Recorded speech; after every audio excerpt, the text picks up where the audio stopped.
أعوذ بالله من الشيطان الرجيم. بسم الله الرحمن الرحيم.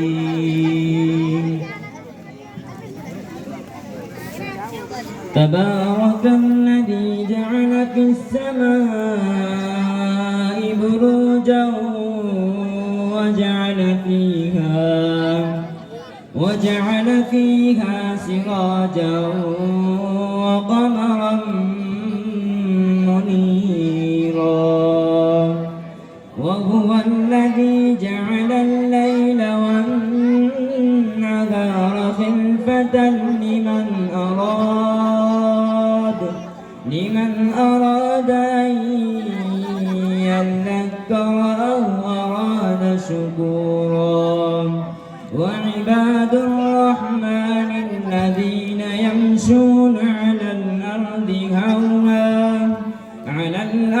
هونا وإذا خاطبهم الجاهلون قالوا سلاما. والذين يبيتون لربهم سجدا وقياما. والذين يقولون ربنا اصرف عنا عذاب جهنم إن عذابها كان غراما إنها ساءت مستقرا ومقاما. والذين إذا أنفقوا لم يسرفوا ولم يقتروا وكان بين ذلك قواما.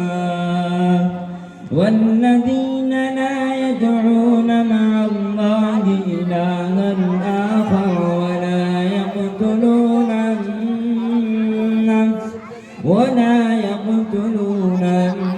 النفس التي حرم الله إلا بالحق ولا يزنون.